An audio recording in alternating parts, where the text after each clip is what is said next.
desejo dos colecionadores, do Dr. Marcelo Colasso Paulo e Janine, de estrearem esse Instituto Colasso Paulo com parte da coleção do século XIX, final do XIX e princípio do XX.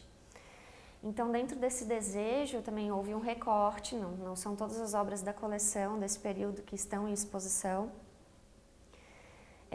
Nós escolhemos obras bem significativas dentro da coleção para estarem aqui, até por isso a exposição ela também tem um caráter bem apertadinho, assim, né? As obras estão muito próximas umas das outras, assim, a gente não queria deixar nada de fora, o que era importante estar aqui para uma primeira interlocução de 6 meses, né, de mostra, enfim.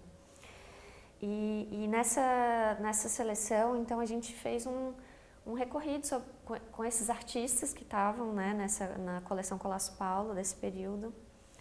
Então, a gente não podia deixar de colocar, obviamente, a Georgina de Albuquerque, uma das grandes representantes, artistas mulheres desse período. Enfim, haviam outras mulheres, mas a coleção Colasso Paulo não contempla essas obras ainda, né? Não poderíamos deixar de colocar obras significativas de artistas desse período, reconhecidos pela academia, pelo sistema de arte da época, como Rafael Frederico, João Timóteo, Arthur Timóteo, artistas negros dessa geração, com premiações, reconhecidos, enfim, que muito se discute isso no contemporâneo, né, na contemporaneidade, essas questões de visitar a história da arte com um olhar abrangente, decolonial. Então, apesar de não estar exaltando isso como narrativa na exposição, mas esses artistas estão presentes e eles são valorizados principalmente em visita, né? Quando a gente mostra para o visitante, a partir da biografia desses artistas que está na parede, as fotografias deles, né, como o perfil desse artista está na parede. E também visita nas mediações, nas ações dos percursos mediativos e do ateliê de imersão que a gente tem aqui, que são propostas de atividades que a gente faz com os grupos, com as escolas. Esses temas são abordados e são trabalhados também, né? E aí há outros artistas também que a gente faz questão de, claro, né, obviamente, são os ícones da época, Vitor Meirelles, Pedro Américo, Rodolfo Amoedo, enfim, Décio Vilares, personagens importantes de um momento de construção de um ideário nacional, né, da história da arte, e personagens também da construção do ideário modernista, né, do Brasil, como Eliseu Visconti, a própria Georgina de Albuquerque, entre outros tantos, né, aqui em exposição. E acho que cabe citar também os nossos conterrâneos, né? Então, além do Vitor, que eu já mencionei aqui, também nós temos em exposição Eduardo Dias e o Sebastião Vieira da Costa, que não, enfim, o Sebastião teve uma história um pouco, vamos dizer assim, apagada pela história da arte, né, pelas narrativas, até o momento. Ele está sendo revisitado agora a história desse artista. O Sebastião trabalhou, enfim, com outros artistas modernistas da academia da época, do pré-modernismo, né.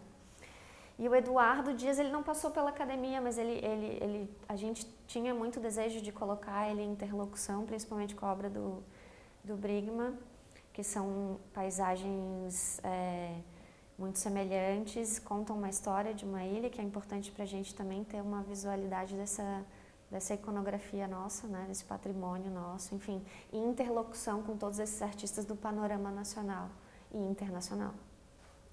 Essa decisão de escolher cores para as paredes foi uma decisão, foi um pensamento de acessar um público amplo, assim, né.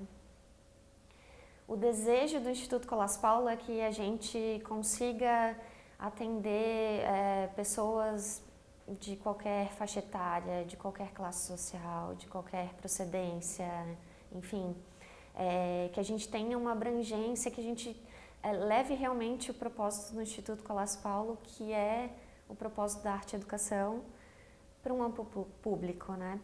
Então, esse desejo de colocar cores nas paredes foi intencional nesse sentido. um pouco para centralizar as ideias dos gêneros artísticos que estavam dentro dessa exposição e também para dar um calor, né?